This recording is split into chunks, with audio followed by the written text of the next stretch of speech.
קומפוסט טבעי כדי לתת תזונה הכי טובה שיש לכל הצמחים והדברים שאנחנו מגדלים בבית. זה סרטון מעניין, כי לא מגלים את הדברים האלה בדרך כלל, ואני הולך להראות לכם סוד מטורף. המראה יהיה קצת לא לבעלי לב חלש, אבל שווה לעקוב. בואו נראה ביחד. תראו איזה יופי, קומפוסט ביתי מעשיר את הצמחים. 3, 2. אז אם גם אתם רוצים לראות איזה יופי צמחים שנראים כל כך יפה ועשירים, שמחים, ואתם רוצים לדעת מה הרכיב הסודי שאני נותן להם, חוץ מתערובת שתילה שזה קל, אז בואו אני אראה לכם. אתם רואים מתחת לדלי המקסים הזה, כאן שוכן הקומפוסט המפורסם שאותו אני משקה ומשקיע כבר במשך בערך 2 או משהו כזה. אז תראו מה קורה בפנים. בפנים, כמו שאתם רואים, יש חתיכת אבטיח, אפשר להוסיף עוד אבטיח, ביצים, עוד קצת ביצים מהשקשוקה של שבת, ואת החגיגה הזאת. כמובן אני יכול להוסיף עוד מלא דברים, אבל את החגיגה הזאת אני מערבב. יש עוד חציל מלפני יומיים שהוא לא היה כל כך טוב, אבל זה טוב. ככל שזה רקוב יותר, הקומפוסט אוהב את זה יותר. אז בואו נראה למה. תכף אני אראה לכם. קחו בחשבון שהסירחון הוא מטורף, אבל הסירחון הזה זה טוב. ועכשיו, כל פעם שאני מכניס עוד דברים ומכניס עוד מים, ואני רוצה עכשיו להשקות, אז אני מוציא. עכשיו אני אעשה קצת תקריב כדי שתראו מה קורה בפנים. כמו שאתם רואים, יש פה הרבה יצורים קטנים שנולדו בתוך המים. כל מיני תולעים, כל מיני דברים מוזרים שהם נמצאים ואוהבים את כל הדבר הזה. ואז מה שהם עושים זה כשהם נכנסים לתוך האדמה, אז הם מפרים אותה, מכניסים פנימה חמצן כשהם חופרים פנימה, ונותנים לשורשים ולצמח עצמו לגדול.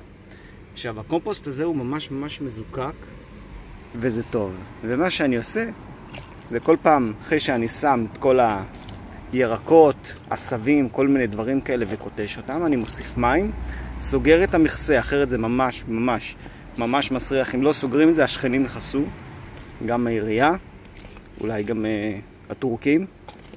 ואני לוקח מהמיץ הזה רק את המיץ, ואני ממש מתחיל להשקות מסביב.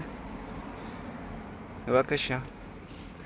ואתם תראו איך היצורים הקטנים שנמצאים כאן שוחים לתוך התחתית ומתחילים לתת לפרח את כל מה שהוא רוצה. נעבור לצמח הבא, וגם לחמודי הזה. הופ, מצלמה הסתירה, ונמשיך. נלך לצמח החמודי הזה, ולפלפלים שכבר כתבתי אותם, אבל אני מחכה למחזור הבא. ולא לפחד להשתמש, אנחנו אוהבים שיש לנו הרבה ויש שפע. והנה עגבניות חדשות ששתלתי, אני אתן גם להם ליהנות מכל הדבר הזה. שימו לב, אני לא שם את זה על הצמח, אלא מסביב באדמה. ויש לי כאן עוד, מי שזוכר את הסרטונים שלי, הלך לגדל צמחים בבקבוקים המוחזרים. אז זה אחד הסודות. לא צריך לשפוך על זה הרבה כסף. כאילו, רק אם אתם רוצים. אבל יותר כיף לעשות את זה בעצמנו. זה הרבה יותר גאה. ותראו איך אנחנו מייצרים את זה בעזרת דלי קטן, מכסה, מקל ושאריות של מזון שבמקום ללכת לפח, הן פשוט הולכות כדי לשמור על מחזור החיים של הצמחים שאנחנו מגדלים. איזה יופי. דרך הדבר הזה אפשר גם ללמוד איך לא כל כך לפחד מכל מיני יצורים קטנים. כן, אנחנו לא נרצה כמובן לאכול את זה ולהרבב, כי בסך הכל זה זבל. אבל עדיין, כל דבר שאנחנו יודעים להשתמש בו, אז במקום נשק, הופך להיות פרח. ואני סוגר את המכסה, כדי שעדיין אנשים ימשיכו לאהוב אותי. וזה הכל לגבי הסרטון הזה של קומפוסט טבעי, איך אנחנו משתמשים בו, ואיך אנחנו הופכים זבל לדבר טוב, אפילו בבית, בגינה הקטנה שלנו. אהבתם? תנו לייק, תשתמשו, ואם יש לכם טיפים אחרים, מגניבים וטובים שאתם אוהבים, שתפו עכשיו. להתראות.